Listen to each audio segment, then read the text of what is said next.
think now most of you know me, but I'm Patricia Kranz, the Executive Director of the Overseas Press Club, and we're very honored to have Anya Schiffrin, who teaches at the school I went to many, many years ago, the Columbia School of International and Public Affairs, leading the media specialization, Robert Gilsingmore.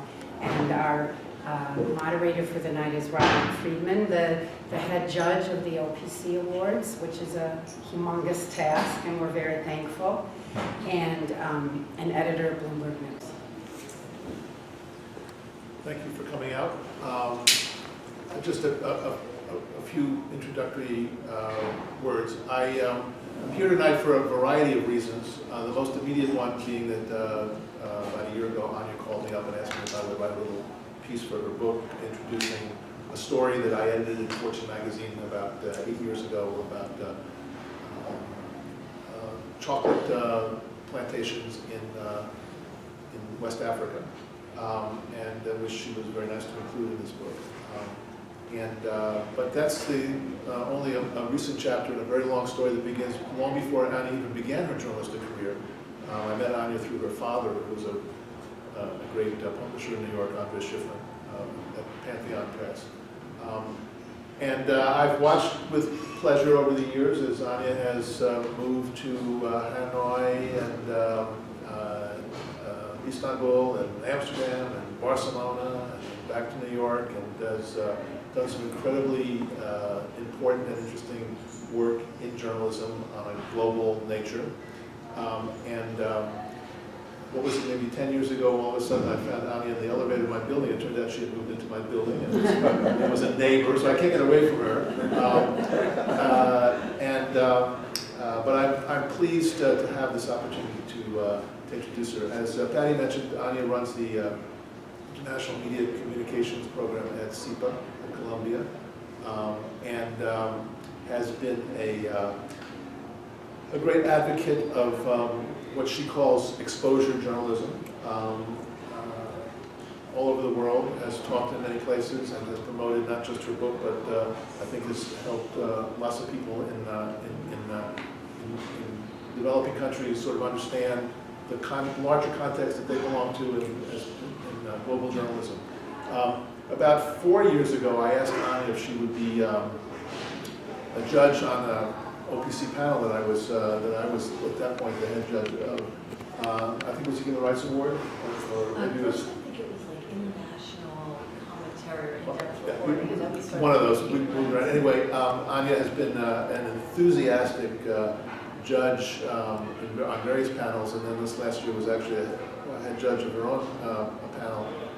And I think in the course of reading some of the great submissions that have come in to OPC for the awards, got even further inspired to think about this project that she's going to talk to you about. So I'm going to let her come up here and talk a little bit about her work and how she researched and built this book for 15 or 20 minutes, and then we'll have a conversation, and then we'll try to open it up to anybody who has any questions.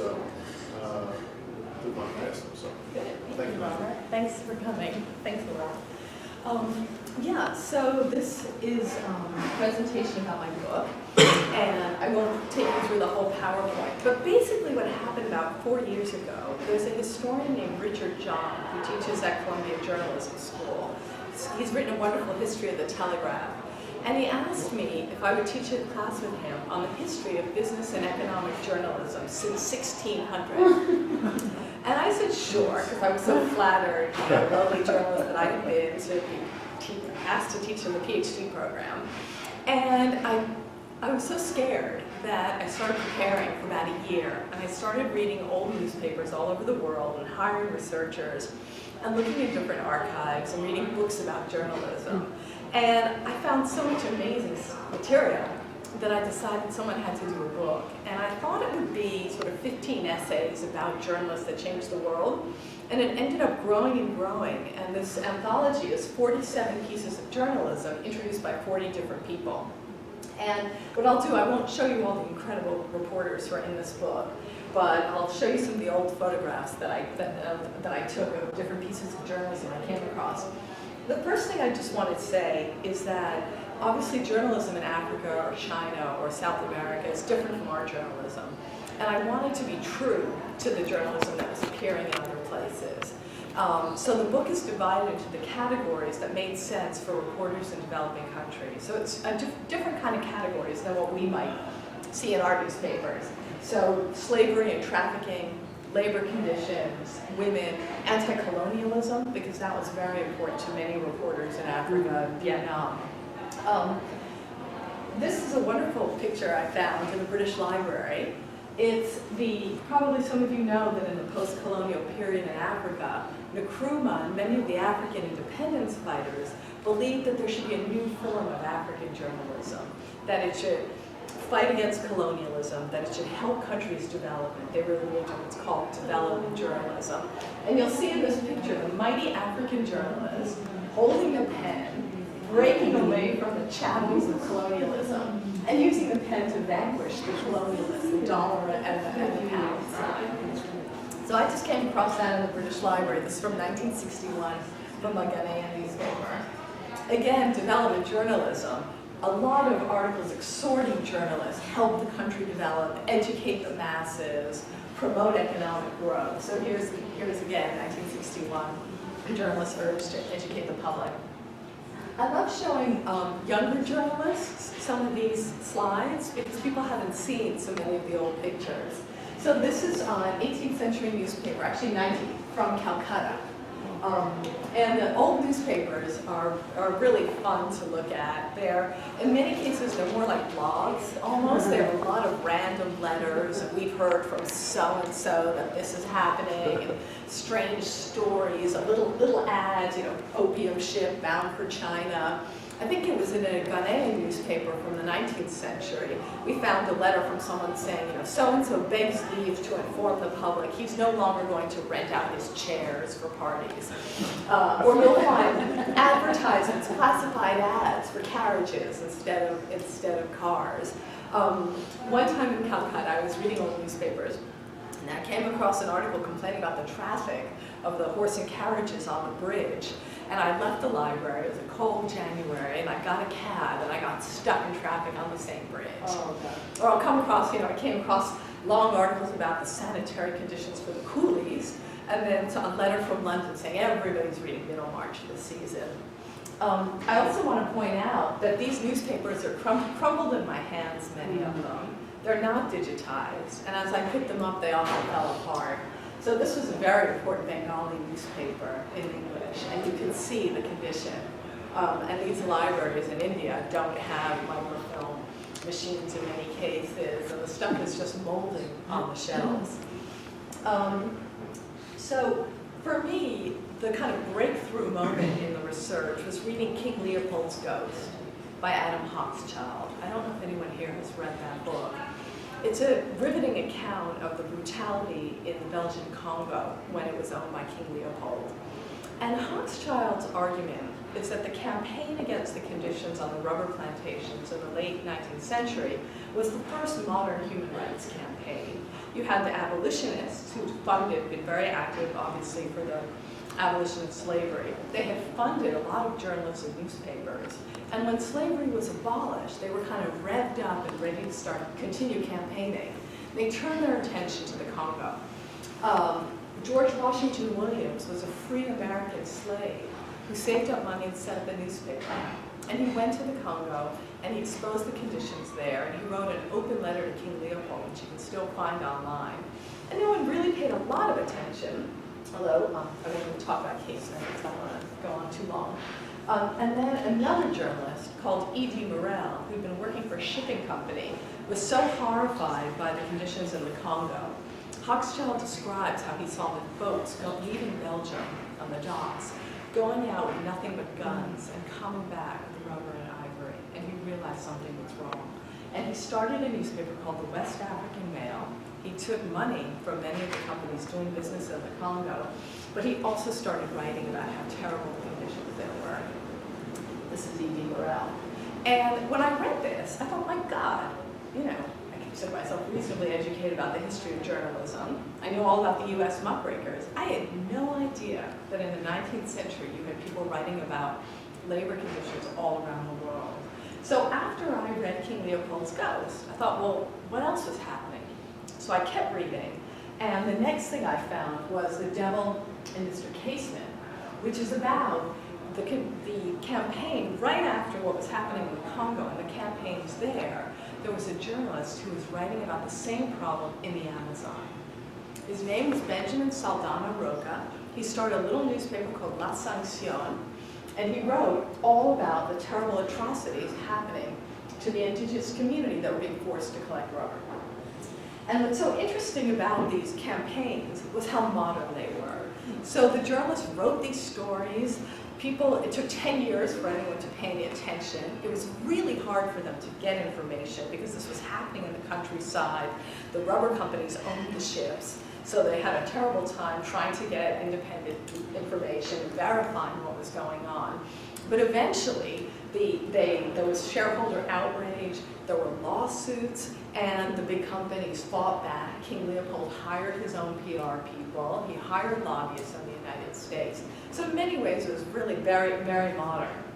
I won't keep showing you slides, but I'll show you a couple more. This is the manager of the rubber company, the Peruvian Amazon Rubber Company, listed in London.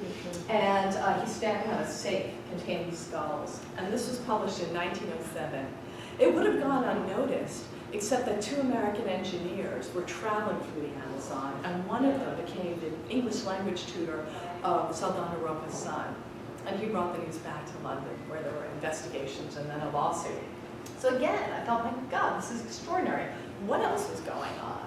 Well, it turns out, in 1906, there was a boycott of Cadbury's chocolate because of labor conditions in Sao Tome and Principe. Similar situation to what we saw with Nike in the 1980s or Foxconn a couple years ago, which of course Bloomberg has done a great piece on the iPhone. Those Cadbury's heard reports that there were slave-like conditions in Sao Tome and Principe. They didn't know what to do. They didn't know if their supply chain was contaminated. They sent a journalist called Wilbur Burt to go investigate. He stopped in Porto for 8 months to learn Portuguese.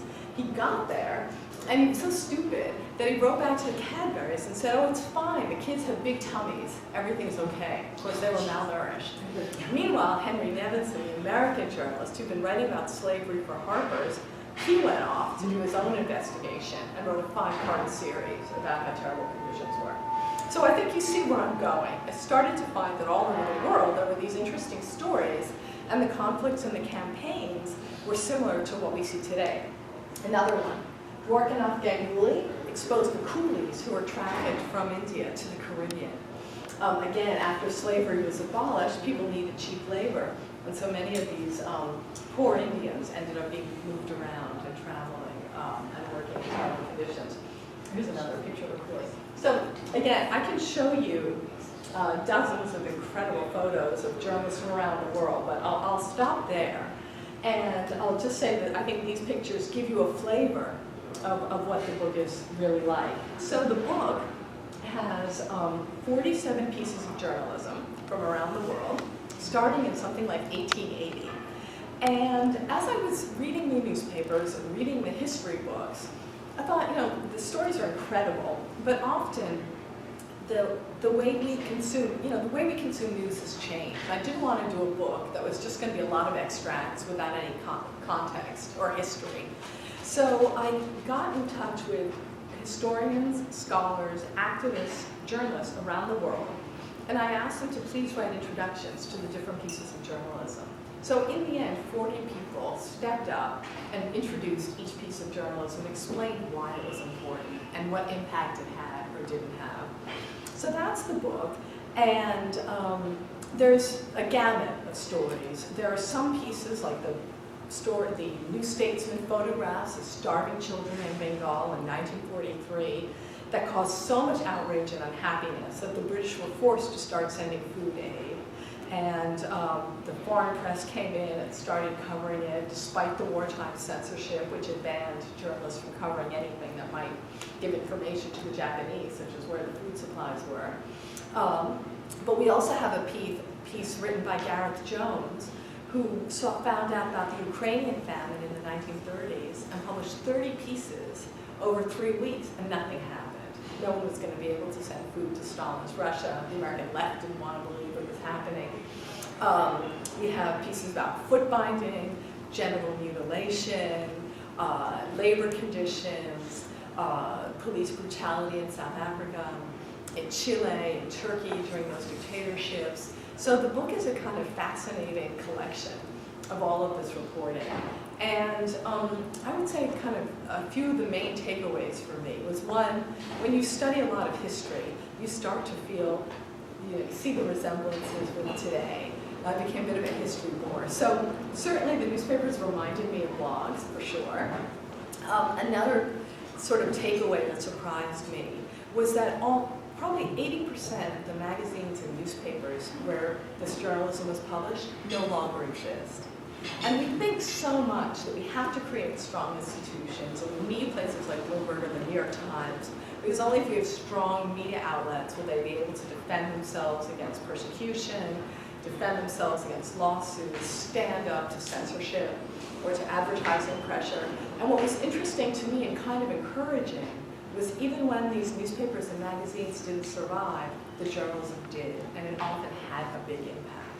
So people like E.D. Morel and Saldana Roca were so outraged by what they saw that they set up magazines and they campaigned for years, and then they went on to do something else. But the journalism really helped, and in many cases, like Patricia Verdugo's expose of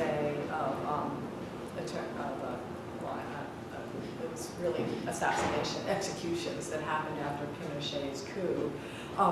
Many times the journalism survived and was used later on. So in Chile, when they started prosecuting the generals who'd been involved in these executions, they had the testimony of the people that helped them. So I began to think a lot about impact, and when does journalism have an impact and when doesn't it? And the answer is clearly there has to be a lot of journalism on one subject. One story doesn't make a difference. There have to be other groups in society that are really ready to do something. Foot binding is a classic example.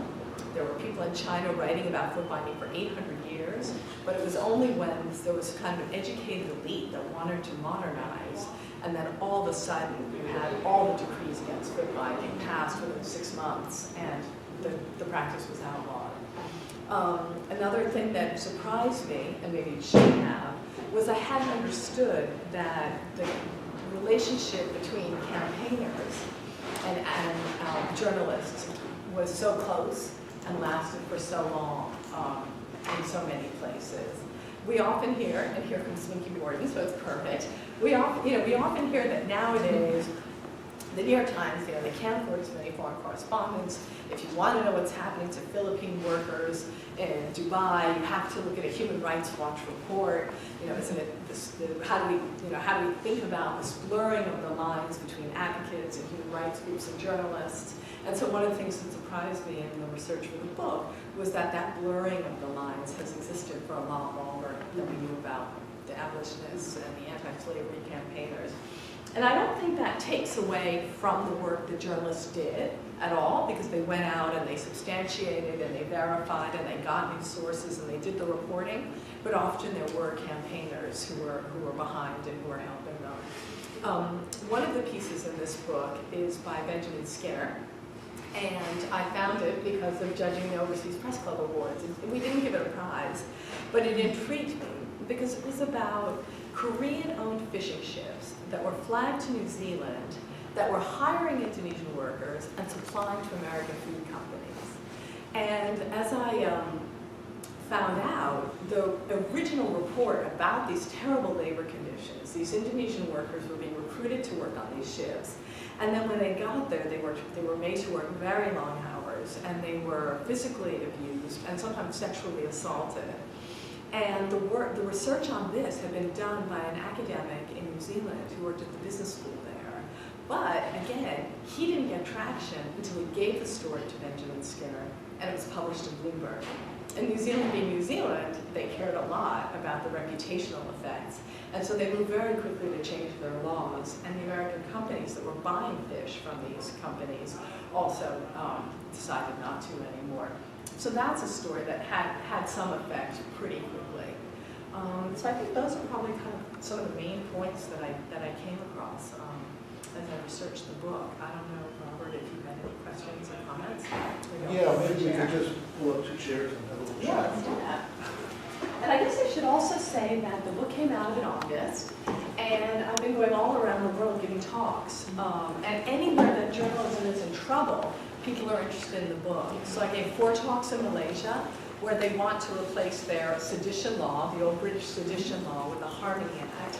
2 talks in Turkey, South Africa, Vienna, Budapest, and anywhere where government is really pressuring journalists, people get pretty happy to see the book.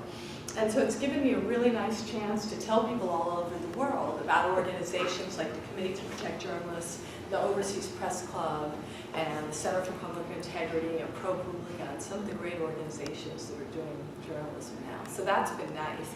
And you can imagine the younger generation, you know, to show, I was just in Johannesburg, where we see some 25-year-old, you know, Nigerian or Ghanaian, and they see these photographs, they're amazed. So that's been really, really gratifying as well. So can you talk a little bit, Anya, and thank you for those remarks. Can you talk a little bit about some of the differences that you found in various parts of the world in terms of how this type of journalism gets supported or blocked? Is it coming from, is it stuff that's being published in small newspapers or online or in mainstream media?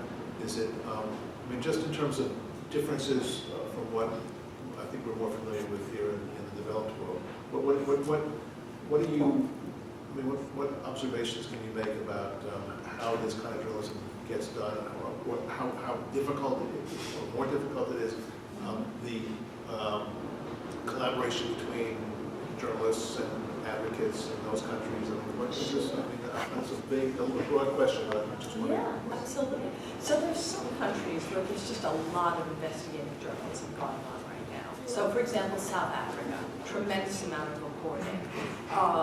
There are some journalists there who are running nonprofits who just did a big expose a couple of years ago of Jacob Zuma's palace, and that caused a lot of very fancy building that he built himself using taxpayer money. And that got a huge amount of attention. Brazil is another country where there's very lively civil society, and there's a lot of investigative journalism happening there. A lot of very sophisticated reporting, journalists who know how to use sort of data sets and are fairly well financed. And then there are countries where there isn't a long tradition of investigative journalism, and the journalists are incredibly underpaid, and they're usually quite young, and the reporting isn't as in-depth. So, you know, I've met plenty of journalists in somewhere like Ghana who are young. Some countries, journalists don't get paid at all, so they take money from sources. And it's very hard to get out to where these things are happening. So I've met many journalists somewhere like Accra who, you know, hear a rumor that the mining company has polluted the local river, but they can't get out there to find out what's happening. So one of the questions I'm often asked is what we can do to help journalists in these countries where it's really they're in a very difficult situation. And one of the things I always say is to team up with foreign reporters. When I lived in Hanoi, I could write whatever I wanted, but the Vietnamese journalists all suffered from this government censorship. So they could give me a story and I could print it. So I think places like Bloomberg, where you've got this kind of fantastic team of journalists, I think that's an incredibly important thing. I think obviously new technology is helping a lot because journalists can do these wonderful cross-border investigations, such as the thing that came out a couple weeks ago by Leslie Wayne with the Luxembourg tax avoidance scandal. So I think in some ways the ability of the internet to connect these isolated journalists with other journalists and with sources has been fantastic. I think that big data has been sort of oversold, and there's many, many countries where the journalists really don't yet have the skills to make use of large amounts of data. They don't have the skills, the math skills, and they don't necessarily know how to get an SEC filing or how to read a balance sheet. So I think these cross-border investigations can really help. Yeah, so I mean, the development of these online data repositories, which, you know, whether it's WikiLeaks or the the tax stuff that you mentioned. Is that helpful to journalists in wealthy countries, or is it just overwhelming? I would say on balance it's helpful. I'd say lots of people don't know how to make use of it, but certainly people do, and that it's part of why we're seeing so much good journalism right now. I also think that philanthropy is making a big difference as well, and I think it's something that we can worry about a little bit in the future, but everywhere I go in the world, there's some rich idealistic person who has set up a newspaper or funding some kind of investigation, and that's happening all over the place. Again, I feel that history has taught us that these outlets may not last, but right now there's a lot of journalism that's being underwritten by philanthropists. And I think that's important because let's face it, advertising and subscriptions does not cover the costs of this kind of reporting. It's expensive and it's time consuming. So I'm skeptical about some business models for a lot of this. There's certainly no shortage of bad things to write about around the world. Exploitation, never goes away, and it takes many different forms. And I was struck reading through the book and hearing you talk about sometimes how random it seems that some stories actually bubble up and get press attention, and then get some kind of significant response, and other stories just whether they're never reported on or they're reported on and nobody pays attention. I mean, what are the sort of the elements that the common elements that you see that sort of contribute to a successful journalistic campaign that actually makes a difference? Yeah. Well, there has to be. There's quite a few things. Ironically, sometimes in countries where the media systems are closed, when the story does get out, it has a bigger effect because people are so shocked. So that's one thing. The sort of classic thing people say is somewhere like Nigeria, there's so much corruption and there's so much reporting about corruption that people become kind of inured, and one story doesn't necessarily have an effect. Whereas somewhere like Angola during the years when the press was very, very close there, or Mozambique, I remember Armin Ganessa talking from Human Rights Watch about how you could get a story about Angola or Mozambique up here in Portugal, and then it gets covered locally, and suddenly it becomes a big story. So sometimes less is more. I think right now with so much investigative journalism, we also have a lot of sort of fragmented attention spans and people not paying attention to it. As I think I mentioned, one story usually doesn't make a difference. There's got to be a lot of stories. There have to be other groups in society that really want change. Otherwise, journalism on its own won't really do it. I think also there's something to be said. I know Nikki doesn't necessarily agree with Clifford Bob's argument, but he's a political scientist who talks a lot about how, there's a piece in the book about Ken Saro-Wiwa, who was the great activist against shale oil in Nigeria. And Clifford Bob's theory is that there's all these causes all over the world, and to get traction, they have to find an overseas partner or NGO that's interested in what they're doing. And so Clifford Bob says it really helps to have a spokesman who's attractive and speaks English and can write well. So he would say Aung San Suu Kyi, Ken Saro-Wiwa, the Dalai Lama are the kind of people that can sort of get global attention. And of course, there's a number of economists, or a small group, who've started to look at this as well, when does journalism have an impact? And clearly, you've got to be writing about an organization that cares about its reputation and is accountable in some way. So people will say, Walmart is so huge, almost nothing you can do to get them to budge. Whereas a smaller company, look at what happened, we ran for the OPC last year, those pieces about Rana Plaza and Bangladesh, and what was it like a year later? And the answer was a lot of the big American companies didn't do anything, they didn't care, and they didn't change their ways. So I think that matters a lot as well. So in 2008, I sent Christian Parenti to Côte d'Ivoire to do this chocolate piece. And at the time, I was an international editor of Fortune at the time. And I wasn't aware at the time of the long history of exploitation of the child. I mean, I sort of knew that was the case, but I wasn't aware of the work that you cited about Sao Tome and Principe in the early 20th century. I was aware that when I sent Christian to Côte d'Ivoire, that the struggle over labor conditions on chocolate, cocoa plantations had been going on for over a decade. It had come to congressional attention. Representative Engel had introduced some kind of legislation to monitor labor conditions on, and yet it was still going on. And I wanted to take a look at what impact these earlier, 10 years earlier, journalistic pieces that had on actual conditions. And what Christian found, going way up country into small little towns, was that nothing had really changed, and that the advocacy programs that have been set up to monitor labor conditions never really got traction. They were poorly funded. They never got way inland where the actual abuses, of mostly having to do with child labor, were occurring, and it was pretty depressing. And then when I read the Nevins piece about what was going on in 1906, I realized, well, I mean, things just don't change. Now, maybe they're not quite as bad as the 20% annual death rate that you recorded in Sao Tome. But there were 8-year-old kids who were spending their entire days making and cracking open cocoa beans, and what goes into the chocolate that I love to eat,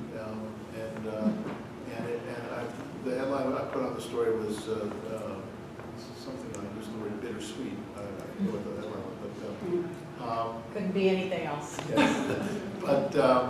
But I guess this is a long way of just asking a question about. About what is the long-range impact of improving conditions that all this journalism has had. I like to think optimistically that it has, that it has made things better for lots of people, but there's always new exploitation that's popping up, either in the same places or different places, and capital keeps looking for ways to exploit labor and tends to find it, and we keep trying to chase them down. But sometimes it feels almost like Yeah. Well, I mean, each case is obviously very different. Jeff Ballinger, who was the labor activist who worked a lot on Nike and helped bring it to the public's attention in the 80s in Indonesia and Vietnam, the conditions there. I think he feels that the work that they did help, and that wages have gone up in a lot of those shoe factories. But he points out that the iPhone and Apple, it's actually really difficult because people aren't going to give up their gadgets. And so in some cases where there's just a couple of suppliers and everyone sells to the same company, to the same companies, there's almost, consumers don't have a choice. So I'm thinking of, for example, everyone here remember the Immokalee workers, the incredible New Yorker expose, and this was again, yes, so slavery. I actually went down to Immokalee to talk down there. Yeah. And I remember at the time I asked a friend of mine at Amnesty International, why aren't you boycotting? He said, what are we going to do? There's basically 2 large orange juice companies, and we're all buying from there, and there's no way you're going to get everybody to boycott orange juice in this country. So I think sometimes the tactics that people can use are very difficult. Again, Nikki's going to know way more about it than I do. But I think also what's clear is that information on its own is not necessarily enough, right? I mean, we all know that the banks and the hedge funds helped cause the financial crisis in 2008. But we haven't got decent regulation. So very often information doesn't lead to regulation and policy changes. But I think it's certainly, I think one of the lessons of the book is that in many places it actually does. It doesn't mean it's not going to pop up somewhere else. And again, that's a little bit why I sometimes think the sort of big data thing is oversold. If there are huge economic forces, political forces stopping change, information doesn't necessarily do much. I mean, lots and lots of the world's biggest problems, we know they exist, right? We know there's people starving, and it's not a lack of information that's the root of the problem. Right. It's important. I mean, I can't emphasize enough how, you know, in reading through the book and in my own career, how important it is to actually send people to places to find stuff. Mm-hmm. You can't do it on the online. You can get background information. You can get lots of find lots of things. But unless you're willing to go like Christian did deep into Côte d'Ivoire, or when I was at Life magazine in the 90s, I sent Sidney Schanberg to Pakistan to do a story about the child labor in the manufacturing of soccer balls. And you know, it was hard finding what we were looking for because people knew you were coming. They didn't want to, but I mean, we got the story, and we had a photographer with him, and she got the pictures of the kids with the Nike swoosh on the soccer balls, and it caused a big ruckus here, and there was congressional reaction, and I think Nike did sort of change its behavior, at least for a while, at least with soccer balls, at least in Pakistan. I mean, my point is, and you realize when you read people like Nevins or Ganguly in India, I mean, it was a lot even harder for them to sort of get to where they were going, figure out what the story was, and then bring it back. I mean, it's really a great feat to have, to put all these things together and realize the sort of the kind of thread that you're witnessing. That's this right. is the right word. That's right, and many of the journalists in the book were utterly dedicated and really, really struggled to get information and travel great distances and put their lives at risk. So in that sense, the book is very inspiring, Yeah, actually. for sure. I don't mean to be No. so negative about No, I think that's a Right. fair comment. So I'm happy to, let's open this up to anybody who wants to say something. Nikki, you got your hand up. So Yeah. go ahead.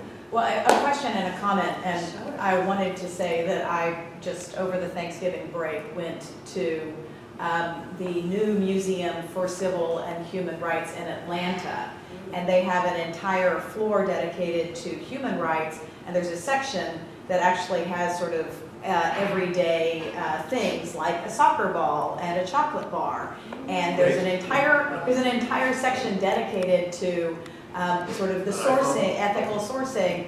And so your soccer ball story did make a difference, and so did the chocolate work. And I also think that, and I heard from the CEO of the museum, that classrooms and kids are attracted to the soccer ball like magnets, and they very much leave with the idea that that you can source everyday items in a corporate, in a way that's responsible. But I also wanted to say that the human rights community has moved on from boycotts, and that things now are much more sophisticated and targeted in the sanctions area. So for example, on Human Rights Watch's work, we're not trying to put a company out of business when we document child labor in Ecuador's banana plantations. We're trying to get the children in school. So we're not trying to destroy an industry where we have very specific, sophisticated, targeted outcomes that we know we can achieve. So part of the expose is actually designed to achieve those outcomes. And my question is to push Anya a little bit on the question of whether the digital age is one that will support muckraking. And I welcome ProPublica and all of the fantastic new investigative journalism outfits, but all of the studies show that people are reading less, and they're reading more of what they already know. So they're channeling. So are we getting the in-depth journalism, the E.D. Morel, coming back over and over again in the Congo on the question of slavery? Is there really that bandwidth today with the distributed attention spans that people have? Yeah, so First, I want to comment on your comment, if I may, which is I completely agree with what you're saying. And certainly, journalists who are covering industries that are really important for the countries where they work or the economies where they live often are faced with opposition from people. So, for example, in Colombia, mining is a huge source of employment. People aren't necessarily interested in a lot of exposés about how terrible the mining companies are. And I see some friends from Hanoi here, welcome. And I remember when I did a story on Key Hinge, which had a factory in Da Nang that was supplying toys for McDonald's Happy Meals, and I wrote about how the workers were being underpaid. I was told by some Vietnamese, don't do that. We need the foreign investment, and if they pull out, it will be your fault because we need those jobs. And certainly the Vietnamese journalists, even those, essentially a socialist paradise that you would think would support workers' rights, they didn't want a lot of stories about exploitation of workers because they needed those jobs. As for how you get impact now, I mean, again, I feel like that's more almost your subject than mine. More your problem.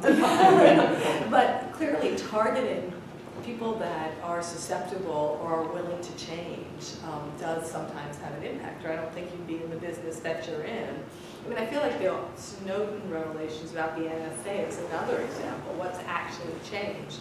We all know now there's a terrible problem, but I'm not sure that that much has been done about it. But I mean, what do you think, Nikki? I think you've had lots of success in many places, right? It's, as you say, it's not a one-size-fits-all model, and you have to be really creative and targeted, and you have to know what your news hooks are. So I think it's a lot harder in some ways because it's a competitive marketplace of stories. Harder than it used to be? Harder than it used to be. Human Rights Watch says bad thing happened, and this is bad, doesn't cut it anymore. You really have to be very targeted with your messaging. But I guess we also have to believe, right, that changing the conversation can lead to changes. And what journalists can do is they change the conversation. I think that, I think you're right, Nikki, about the internet being a very fractured place, but I also think it's a great tool. It sometimes works to get word out on a much broader platform than it might have if a story just ran in the Nation magazine or something like that. And why that happens and when that happens is sometimes seems random, and it's not always, it's not a formula for making it happen. But I do think it's a powerful tool for broadcasting information quickly instead of taking months and months, and globally. And so I got to think that that's a positive development for journalism, not a negative one. I mean, those tendencies do exist, and people tend to only either have short attention spans or only look at the stuff that they think that they already want to know about. But sometimes you can break through, and sometimes you can do that. I want to, I mean, I'm open to other questions, but I want to ask you a question just in terms of how this all looks from your perspective, working at Human Rights Watch, in terms of how receptive and when the press is receptive, what kinds of issues tend to be more.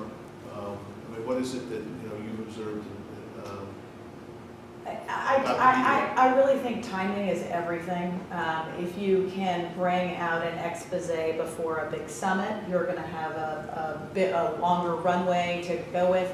The really long-term problems, and I was thinking when you were speaking of child labor in India, we did our first study called The Small Hands of Slavery back in the late 80s. We've revisited it, and we revisit it every decade, and we return to find child labor. But this year there was a Nobel Peace, sometimes it takes a moment in time. There was a lot of coverage of the continuing nature of the problem with the Nobel Peace Prize this year. So I think, and Meenakshi Ganguly, who's our India director and a former Time magazine investigative journalist, wrote a great piece where she talked about going on a nighttime raid.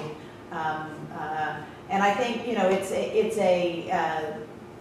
you use all the tools that you have at the time you have them, but you're going to always have better success if you anticipate events and you can think in a way, the professions have merged and now campaigners must think like editors. Right. So we have to think Right. like you, we have to think like an assignment editor and get the stories ready at the moment they can have maximum impact and get the research, and your research had better be absolutely bulletproof.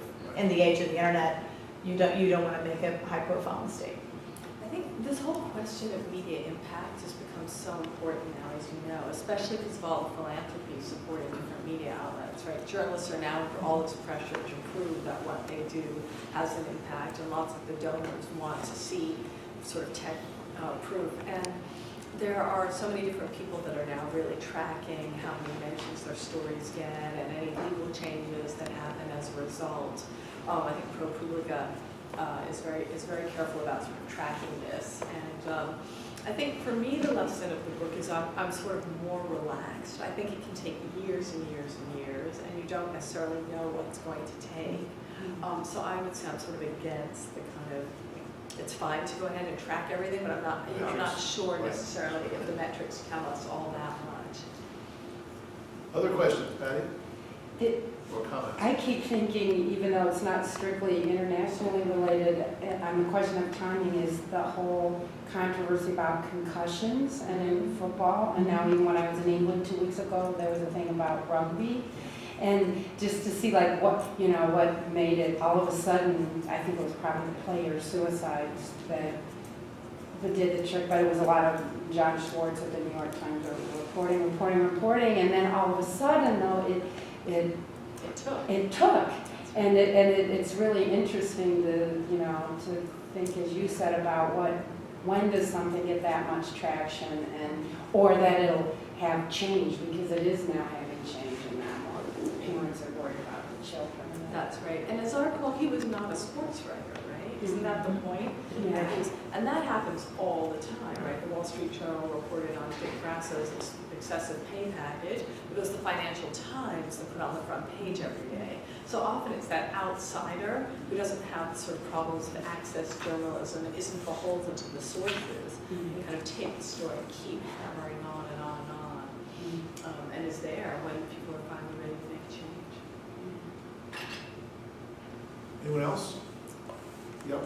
I was just curious about what you said about Malaysia, because I covered the first Anwar trial for CNN and got the first interview out with Anwar, and Malaysian television would not let us send it out. We had to send it with a hotel employee who was going, so it seems like there actually has been a lot of progress that they're toying with the sedition law and so forth, because when I was there, the local press was not allowed to, was not doing anything to expose what was happening to Anwar.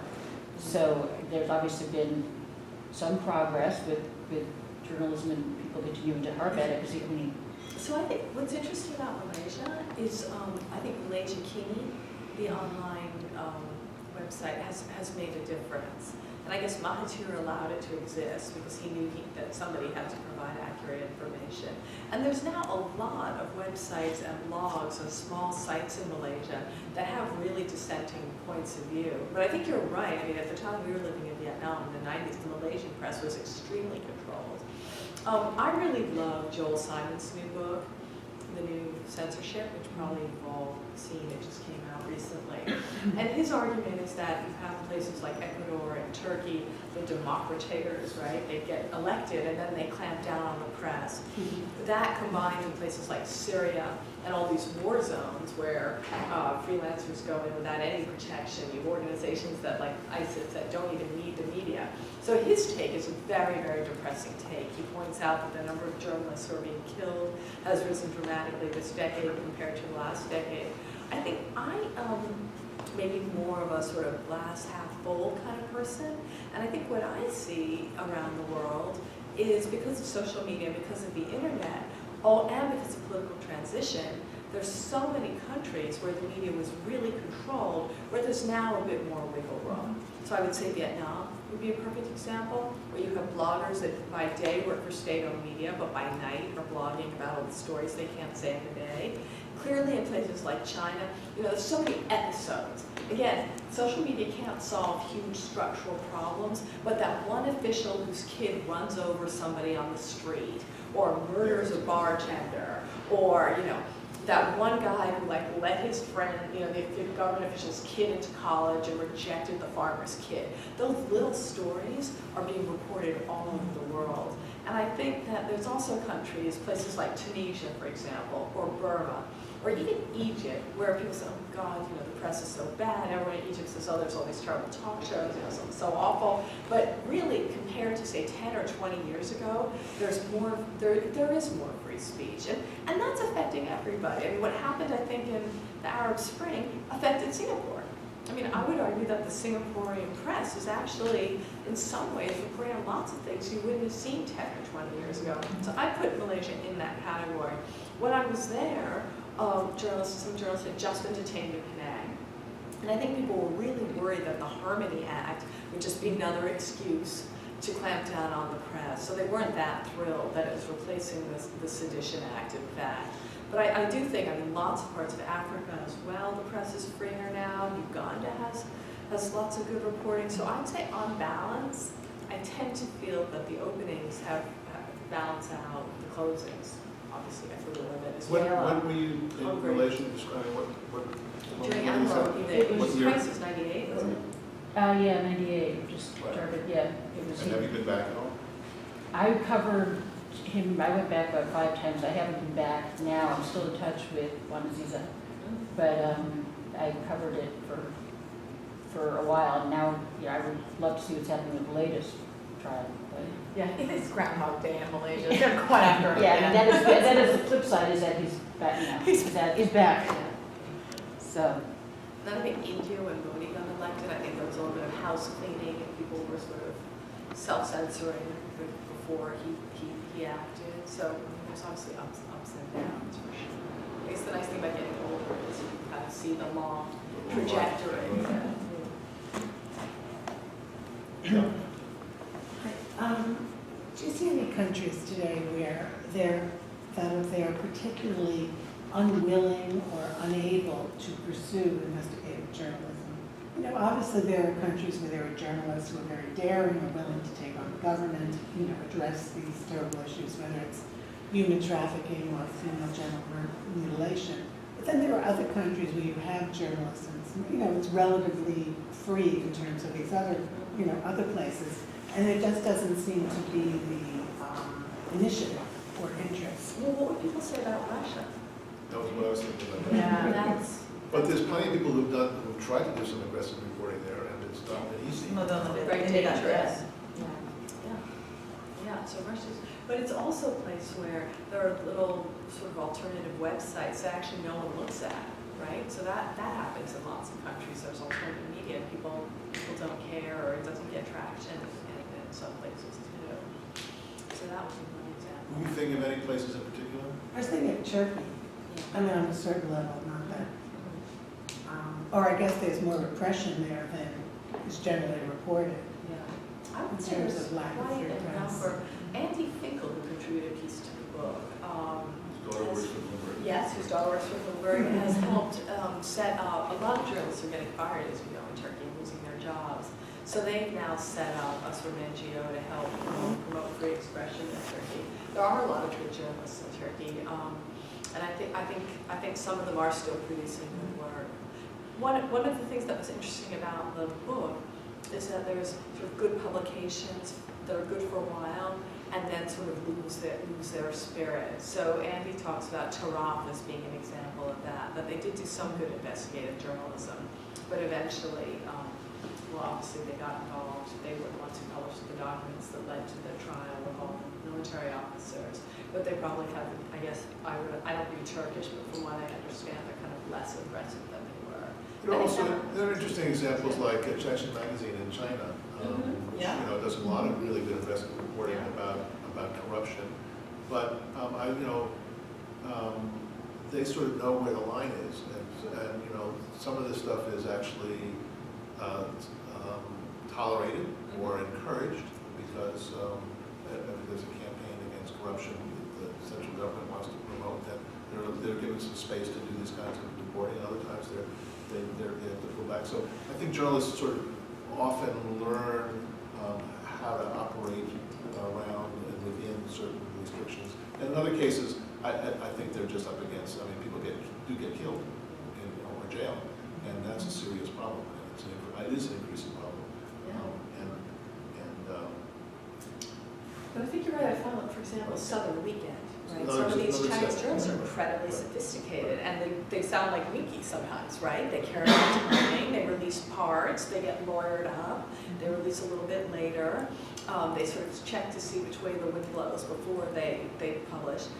I've done some workshops in Vietnam, and journalists there will always ask me for advice. How can we get around censorship? What can we do? And I say, actually, they know so much better than we do where the room for maneuver is. And that's what amazed me also about this book. Anytime there was an opening, journalists sort of got in there and reported as much as they could, and sometimes it really took off. I'm thinking, for example, in Spain during the end of the Franco years, the environment was allowed. So, people started NGOs about the environment, right? There's often some subject that you can cover, and that becomes sort of a proxy. In a way, the anti-Chinese protests in Vietnam became sort of a proxy for people that wanted to protest the government. So that was also kind of inspiring. Journalists will find that road and make use of it when they can. Any other comments? This is one of the questions. I cover the UN, so I have certain issues. For whom? I reported for NPR for years at the UN. Anyway, the question I have is about female genital mutilation, which I think you've mentioned in passing. And of course, that's become a major issue in terms of bringing it to the forefront at the UN. And of course, the countries that practice it really haven't been influenced by it. I was astonished a few years ago, and now it's coming out, that Egypt, more than, well, today I think it's dropped to 91% of women are exposed to female genital mutilation. And it's just something, given, I think, the perspective on Egypt, and it's one of the more developed and sophisticated countries in the Arab world. You sort of think of this, and it's horrifying, and it's I think many people just don't think of that. So, long story short, my question is, what do you think? Obviously there have been journalists in Egypt, and how would you characterize the state of journalism or in Egypt in terms of trying to deal with an issue like this? That, interestingly though, unlike human trafficking or those kinds of issues, is really a dominant cultural problem. Yeah. There's a book which by Keck and Sicking, which is sort of a sociology classic. I don't know if you've read it. And do you remember the name, Nikki? Because it slipped my mind. International. I don't, but I was thinking Nabil Sadawi has been reporting on Yeah. this since the 70s. That's right. And reporting sometimes just isn't enough, and it Mhm. requires prosecution and government That's right. action. That's a good point. So what's interesting is that book looks at campaigns that worked and campaigns that didn't. And they have a whole chapter that compares the female cutting campaign in Kenya, which was undertaken by a couple of Scottish missionaries in the early 20th century, with the foot binding campaign. And it was the same it was exactly what you're talking about. The community did not want to change. The particular missionary who was campaigning on this didn't have the support of the sort of church elders back in Scotland, and it absolutely went nowhere. And Prue Clark introduces a piece from Liberia about female cutting by Maya Zongo, who I don't know if the OPC recognized her. Actually, She's- CPJ did. For She was a sure. CPJ. Yeah, I remember that was last year or 2 years years. ago. Yeah. And that was a piece that aroused massive local ire in the beginning. And really, she got death threats when she wrote about it and had to go into hiding for several weeks. So that's a particular story that exactly has been written about for well over 100 years, but in many cases they're just... But it hasn't gained traction. In other words, there are a few people who have done it and made it somewhat of an impact, but I don't know, I just find it interesting that it hasn't been picked up That's to a right. larger extent. Yeah, that's a perfect example of information not necessarily making a difference. But I think Mickey's point that you need the sort of legal recourse and prosecutions is And cultural, you need religious support too. But that's not going to happen in Egypt. Well, it's a bit off of our topic, but we have seen and shown that you can make progress. It's a 3-part process. It's religious. We managed to get a fatwa against it in northern Iraq, and to find clerics who are willing to say, I'm not going to cut my own daughters. then you have to, then you work with a local group to change the laws. Because if you change the laws without dealing with the religious side of things, the girls will die because they will be cut in secret and they won't go to hospital. So every single time you tackle something like this, you have to think through. There's also an economic dimension because it's somebody's job. So you have to tackle all of those things in a comprehensive way to make any progress, which is why we haven't seen progress in Egypt. But there's just the latest case in Egypt just failed. The latest prosecution just failed against a doctor. So but I think it's everything. It's not, you can never, reporting alone is not, in Right, many it's like cases, going to be what you were enough. saying about child labor. I mean, it's, there's reasons that there's child labor. I mean, it serves an economic purpose. Entrenched And so people challenges. don't want, locally, don't necessarily want to end this. Right. And so coming in and figuring out how to sort of break through that is not easy. It's not just exposing it, it's happening. We could carry on the conversation while people eat and drink. Good idea. But I Good think idea. we don't want to not take part.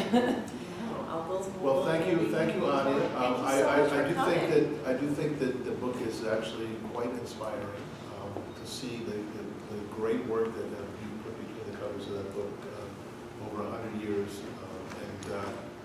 Regardless of whether stories have or have not had an impact, it's inspiring just to see that the journalism have done.